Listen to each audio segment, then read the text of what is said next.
बसर हिकु अहिड़ी सब्ज़ी आहे जेका खाधे खे लज़त ॾियण सां गॾु सिहत खे बि बहितर बणाए थी। बसर एशियाई खाधनि जो लाज़मी हिसो आहे जंहिंजी बिना खाधनि जी तरकीब अणपूरी रहंदी आहे, पर बसर रुगो ज़ाइक़े ताईं महदूद न आहे, इन में सिहत जा ख़ज़ाना लिकल आहिनि।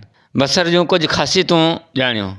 ब्लड शुगर कंट्रोल करे थो। बसर शुगर जे मरीज़नि लाइ बहितर आहे छो त इन में अहिड़ा जुज़ा आहिनि जेके रत अंदरि मौजूदु मिठाण जी सतह खे कंट्रोल कनि था। जल्द जी बहितरी। बसर में शामिल एंटीऑक्सीडेंट जल्द ते पवंदड़ घुंजनि खां बचाईंदे ताज़गी अता कनि था ऐं तेज़ी सां उमिरि वधण जे असरनि खे रोकीनि था। वज़न घटाइण में मददगार। बसर घटि कैलोरीज़ ऐं वधीक फाइबर ते ॿधल सब्ज़ी आहे जेका देरि ताईं पेट भरियल रहण जो अहसासु ॾिए थी। इहो ई सबबु आहे त इहा जिस्म में कैलोरीज़ घटि करे वज़न घटि करण में कोशिश में तव्हांजो साथ ॾिए थी। हॾ मज़बूत बणाए थो।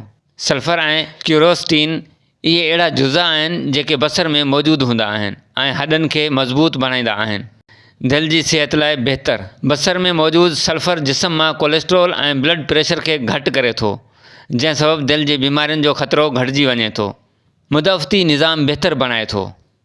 बसर में मुदाफ़ती निज़ाम बहितर बणाईंदड़ जुज़नि ऐं विटामिन सी ते ॿधलु आहे जेके जिस्म खे इन्फेक्शन ऐं बीमारियुनि खां बचाइनि था।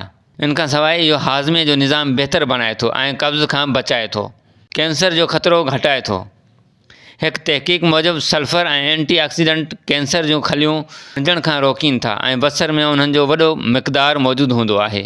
उमर कोराई मीरपुर माथिलो।